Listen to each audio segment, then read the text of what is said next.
Olá, querido irmão, querida irmã, você que nos acompanha nesse momento pelas ondas da Rádio Comunidade FM de Bom Sucesso, pela web Rádio Nossa Mãe de Birité e pelas nossas redes sociais.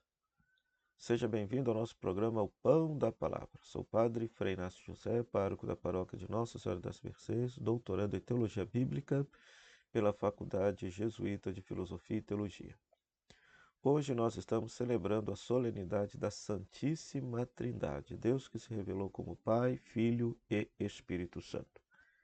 O profundo mistério de Deus em si, que se revela como uma comunhão de vida e de amor. Toda palavra humana que procure descrever o mistério de Deus sempre será uma palavra que está aquém daquilo que Deus é em sua essência. Então, por isso, todas as comparações, todas as falas devem ser consideradas como portadora de uma verdade que foi revelada, mas ao mesmo tempo devem ser submetidas ao crivo de uma humildade, pois não abarca o mistério de Deus em si. Nós temos como leituras para esse dia Provérbios capítulo 8, versículo 22 a 31, o Salmo 8, Romanos capítulo 5, versículo 5, e João capítulo 16, versículo 12 a 15. Vamos meditar com alegria a santa palavra de Deus. A primeira leitura tirada de Provérbios, capítulo 8, que faz parte dos chamados livros sapienciais da Bíblia, é toda uma coletânea de livros que trata da sabedoria popular de Israel, cuja finalidade é meditar sobre a vida e ensinar o povo judeu a bem viver. E um desses textos seria o livro de Provérbios, que é uma coletânea, como o próprio livro diz, uma coletânea de provérbios, não só de Israel, mas de uma sabedoria do entorno de Israel. Há provérbios egípcios, provérbios cananeus, etc. O que chama atenção aqui no capítulo 8 é a chamada personificação da sabedoria. Olha só. Assim fala a sabedoria de Deus. O Senhor me possuiu como primícia de seus caminhos, antes de suas obras mais antigas, e desde a eternidade foi constituída desde o princípio, antes das origens da terra. Veja só, por que esse texto é de capital importância para a fé cristã? Porque do ponto de vista da fé cristã, da revelação cristã, se enxerga aqui a pessoa de Jesus Cristo, a segunda pessoa da Santíssima Trindade, né?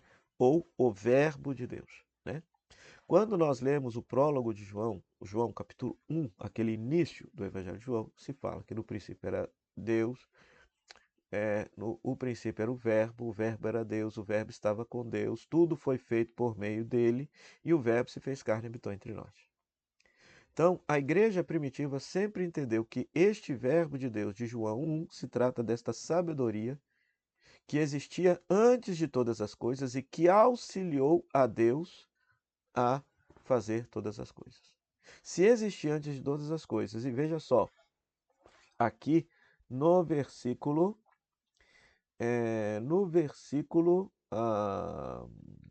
perdi aqui, no versículo 25.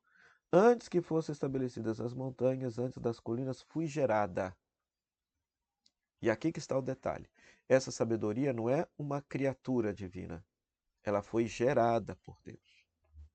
Gerada por Deus. Existe uma diferença entre ser gerado e ser criado. Ser criado significa que não existia e passou a existir, e gerado não. Gerado significa que desde a existência de Deus, que é para sempre, eternamente aquele ente, aquele ser estava sendo gerado por Deus, sendo gerado por Deus. Ou seja, então desde que Deus é Deus, a sabedoria também existia. Por isso, essas categorias serão aplicadas a Jesus enquanto Verbo de Deus, ou seja, desde toda a eternidade, o Verbo de Deus existia. Nós podemos dizer, entre aspas, assim, que Jesus existia desde toda a eternidade. Depois a gente vai entender esse mistério tão bonito quando o Jesus revela a Deus como seu Pai. Se Deus é Pai, e Ele é Pai por toda a eternidade, logo Jesus é Filho por toda a eternidade, porque não existe pai sem ter um filho, uma relação de filiação. Então Jesus é Filho desde toda a eternidade, existe desde sempre. Então, veja, isso para as categorias judaicas, para o pensamento judaico, era muito complexo de se pensar. Por quê? Eles não tinham nem palavras, conceitos para poder explicar esse mistério, porque corria-se o grande risco de se cair num politeísmo, né? Os cristãos eram todos judeus, os cristãos primitivos eram todos judeus, então eles professavam a fé na existência de um só Deus e tiveram que, com a assistência do Espírito Santo, encontrar conceitos para afirmar que Jesus é divino, que Jesus não é uma criatura e que Jesus é divino, mas sem negar a fé monoteísta, sem negar que exista um só Deus. Ou seja, o grande desafio da matemática teológica, como mostrar que um e um é um e não três, certo? Então, essa primeira leitura, numa perspectiva cristã, se trata, nós podemos enxergar a Jesus. Dentro da perspectiva judaica, então é interessante também frisar que quando se fala de verbo de Deus, na tradição judaica, se tem o conceito de menha, uma palavra aramaica que significa palavra, que a tradição judaica acreditava também na preexistência dessa palavra, que essa palavra existia antes de todas as coisas.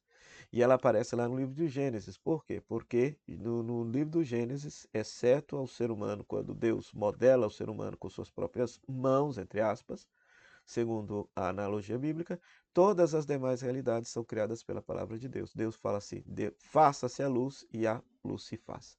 Então Deus cria por sua palavra. E esta palavra, a fé cristã, vai entender que se trata da segunda pessoa da Santíssima Trindade, Jesus, o Verbo de Deus, que se fez carne e habitou entre nós. Tá? Depois, a segunda leitura é um dos vários exemplos das cartas de Paulo, onde se faz menção a Deus, a Jesus e ao Espírito Santo. No versículo 2, apresenta Jesus como mediador entre Deus e a humanidade. Então, nós temos a Deus, que é a Deus que é fonte de toda divindade. Temos Jesus Cristo, que é aquele que faz a mediação, a ponte entre Deus e a humanidade. E veja no versículo 5, porque o amor de Deus foi derramado em nossos corações pelo Espírito Santo que nos foi dado. O Espírito Santo. A fé cristã também vai entender que esse Espírito Santo é uma pessoa divina.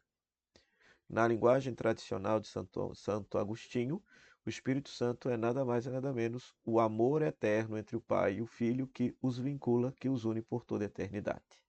Né? O Pai ama o Filho ama o Pai, e esse amor entre os dois também é uma pessoa divina que nos é dada, que é derramada em nós no dia do nosso batismo. E é esse Espírito Santo que faz com que Pai e Filho sejam tão unidos num vínculo tão estreito que sejam um só Deus, né? Depois, veja só, o Evangelho, João capítulo 16, Jesus vai dizer que, olha, mais uma menção às três pessoas divinas, né? Tudo que o Pai possui é meu, então se faz referência a Deus, Pai. Depois, quando vier o Espírito da verdade, vos conduzirá à plena verdade, então se faz menção ao Espírito Santo, que vai revelar, vai continuar a revelação no processo histórico da igreja. Continuar a revelação no sentido de que vai se tornar mais explícito, esclarecido para a igreja aquilo que já foi revelado por Jesus lá atrás, porque não há outra revelação. Tudo já foi dito, ensinado por nosso Senhor Jesus Cristo, mas o Espírito Santo, no decorrer da história, vai fazendo com que a gente possa ter um entendimento maior, um esclarecimento maior daquilo que foi revelado, né? Então, esse Espírito Santo nos foi dado, derramado em nós e nos faz participantes da vida da Santíssima Trindade. Desse amor eterno entre o Pai e o Filho, nós podemos participar porque este amor que vincula os dois foi derramado em nós. Então, nós também podemos viver esse amor vinculativo que, apesar de sermos diferentes, nós podemos ser um só coração e uma só alma, porque o amor de Deus nos une. O amor de Deus nos une, né? Quando nós falamos de criação, salvação e santificação, Isso é uma obra conjunta de Deus, que é Pai, Filho e Espírito Santo. Mas pedagogicamente se diz que uma das pessoas divinas toma a iniciativa, enquanto as outras duas aportam esse processo de salvação da humanidade. Então, o Pai cria pelo Filho na força do Espírito, né? Ou seja, o Filho e o Espírito são as duas mãos que ajudam Deus a criar todo o universo. O Filho salva, sendo enviado pelo Pai na força do Espírito. Ó. E o Espírito Santo santifica o universo e todo o criado, sendo enviado pelo Pai e pelo Filho. Então percebe que a obra da criação, da salvação e da santificação é uma obra conjunta de toda a Santíssima Trindade, apesar de que, de uma forma para a gente possa entender, seja sempre uma das pessoas divinas que tome a iniciativa. Mas é o Pai que cria, o Filho cria e o Espírito Santo cria. O Pai salva, o Filho salva e o Espírito Santo salva. O Espírito Santo santifica, o Filho santifica e o Pai santifica. Ou seja, é uma obra conjunta das três pessoas da Santíssima Trindade, tanto a criação, a salvação e a santificação. Dito agora de uma forma assim bem simples, a fé na Santíssima Trindade não é para a gente entender, mas é um mistério para ser vivido. E como que nós vivemos o mistério da Santíssima Trindade? Na medida em que nós, apesar de sermos diferentes, nós podemos viver unidos, porque o amor nos une. Né? Então, quando a gente faz uma bonita experiência de comunhão, apesar da nossa diferença, nós estamos experimentando um pouquinho daquilo que Deus é em sua essência, né? Quando nós afirmamos que Deus é Pai, Filho e Espírito Santo, uma comunhão de pessoas, três pessoas sendo um só Deus, nós estamos afirmando que Deus não é uma solidão, né? Deus não é uma solidão, conforme, por exemplo, a filosofia grega pensava que Deus era o uno, um ser ente sozinho. Não. Em Deus existe dinamismo de amor, existe dinamismo de vida. Em Deus existe uma comunhão profunda de vida. É um mistério que nós só teremos acesso e poderemos experimentar em plenitude quando estivermos na eternidade de Deus. O Senhor esteja convosco, Ele está no meio de nós. Que a bênção de Deus Todo-Poderoso, Pai, Filho e Espírito Santo, desça sobre você, sobre sua família, proporcionando a vocês a graça de viver uma experiência bonita de comunhão e de amor e dessa forma experimentar um pouquinho de Deus. Olha, e eu quero terminar dizendo o seguinte, que a fé na Santíssima Trindade é tão importante para o mundo de hoje, porque, veja, nós estamos vendo o mundo cada vez mais dividido, fraturado, machucado, sem algo que proporcione a liga e a comunhão entre nações, credos, pessoas, grupos que pensam de modo diferente. Por isso, olhar para a Santíssima Trindade é salutar, pois ao contemplar o mistério da Santíssima Trindade, nós contemplamos o mistério de três pessoas divinas que, apesar de serem diferentes, são um só Deus. A diferença não é um empecilho para se viver a unidade. Meu muito obrigado à Rádio Comunidade FM de Bom Sucesso, à Web Rádio Nossa Mãe de Birité, nossas parceiras da evangelização e você, querido rádio ouvinte internauta, pela sua audiência. Veja só, deixe o seu like nesse conteúdo, comente alguma coisa sobre este vídeo aqui embaixo, aqui. Curta, né?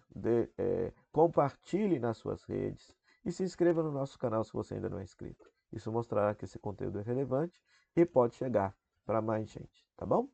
Que Deus te abençoe e até o próximo programa, Pão da Palavra, se Deus quiser. Tchau, tchau.